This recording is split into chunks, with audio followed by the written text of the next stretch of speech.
দাবি আদায় না হওয়া পর্যন্ত এই জায়গায় অবস্থান করুন। মনে রাখবেন, এই আন্দোলনটি আপনার, এই আন্দোলনটি 18 কোটি জনতার।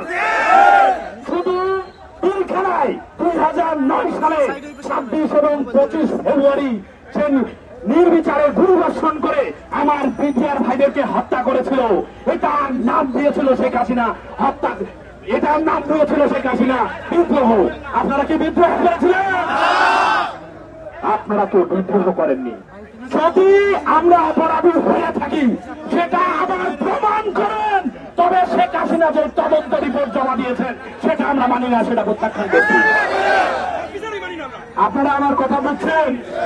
আমরা পুলিশ ভাইদের অনুরোধ করবো, প্রিয় পুলিশ ভাইরা কথা শুনুন, প্রিয় পুলিশ ভাইরা, আমরা আপনাদের অনুরোধ করছি, এখানে যারা বিডিআর সদস্য রয়েছে প্রত্যেকেই প্রশিক্ষিত এবং তারা প্রত্যেকে বর্ডার গার্ড পাহারা দিয়েছে। আপনাদেরকে অনুরোধ করছি, আহ্বান করছি, ভাইরা তারা শান্তিপূর্ণ অবস্থানে আপনারা নিজ নিজ জায়গা থেকে তাদেরকে সহযোগিতা করবেন। তাদেরকে কেউ উস্কানি দিয়ে তাদের মৌচাকে কেউ ঢিল ছুড়বেন না।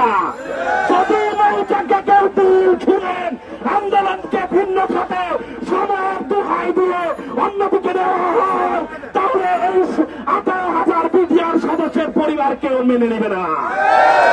তাই সকলকে অনুরোধ করছি, নিজ নিজ জায়গা থেকে একদম বিডিআর সদস্যের একদম প্রশিক্ষিত লোক, প্রশিক্ষিত বাহিনী হিসেবে দাঁড়িয়ে পড়ুন।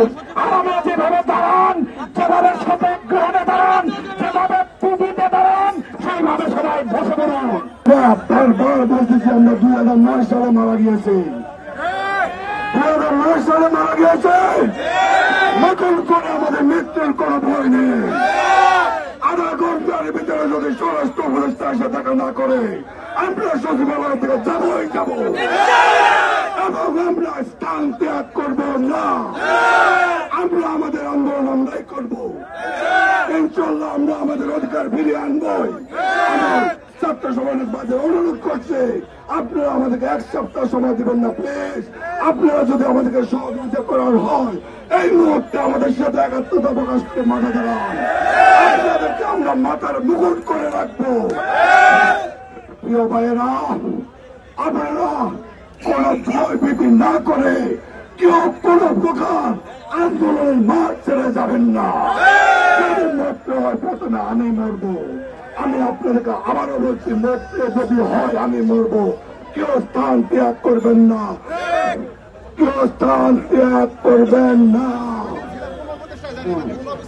আমরা একটা সিগন্যাল পেয়েছি, 5 জন সদস্য যারা স্বরাষ্ট্র উপদেষ্টার সাথে দেখা করার জন্য, ঠিক তার 15 থেকে 20 মিনিট পরে কিভাবে আদেশটা ঘুরে গেল, এই আদেশটা ঘুরার কারণটাকে আমরা জানতে চাই।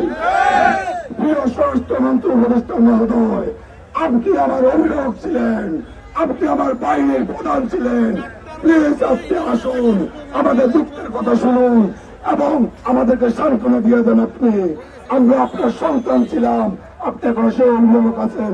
আর যদি না আসেন, আপনার মন্ত্রণালয় আমরা ঘেরাও করবই।